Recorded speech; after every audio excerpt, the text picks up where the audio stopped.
So I just had a hypothetical go on in my head.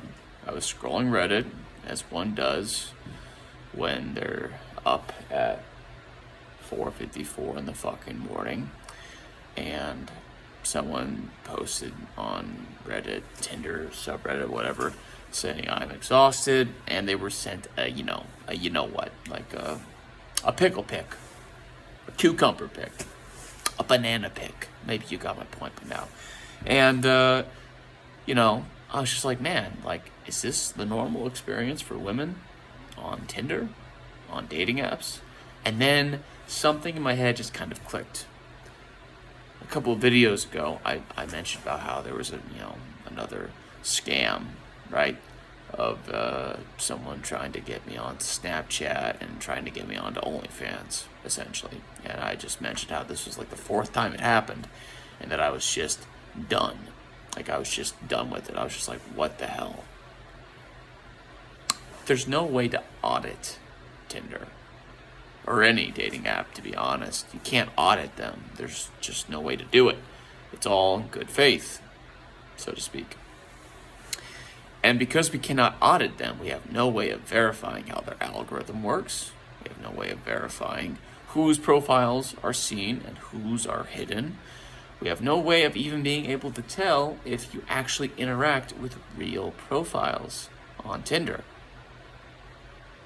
It's very possible that a lot of the profiles you have interactions with are actually made up by the app itself. And it's also very possible that this is all a tool to make men and women hate each other. Which sucks, of course, because men and women shouldn't hate each other. We should be working with each other, not against each other. I digress. This kind of just opened my eyes a little bit and made me think about thinking, thoughts about thoughts, whatever you will. And I also thought about this for a while.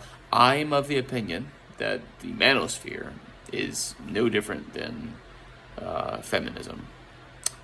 Because the role of the manosphere is to make men view women as the sole proprietor of the problem, right? At least that's what it appears to be. That's what most red pill content is. They talk about women being hypergamous and all this other stuff that I just, if it were true, I feel like the human species would have gone extinct millions of years ago, which we clearly haven't.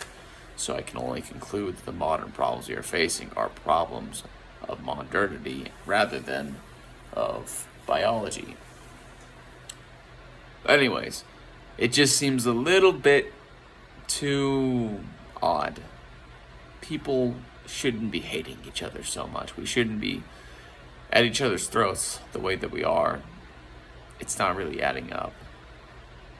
And, seeing this one post on Reddit, even though it's not verifiable, I don't know if it's a real person, it seems so human. And it's such a similar frustration that I have personally. And look, men are sent fake profile nudes all the time on dating apps. It's how they try to hook you up. It's how they try to hook, line, and sink you and blackmail you essentially as a guy. And frankly, it's possible that there's two motives to this. One motive, of course, is to make money off of you by blackmailing you. The other potential, of course, is that it's more nefarious than that. It's meant to psychologically condition you into despising or treating the other sex with suspicion and scrutiny, even though when you meet them in real life, they're nothing like that. And it's not because they just automatically tailor themselves to real life interactions. It's because how they are in real life is very reflective of how they are online, 90% of the time, to my knowledge at least. But that's just me rambling. I need to get a new mic, or rather I need to get a mic and a camera so I can actually start making higher quality videos. But just a thought.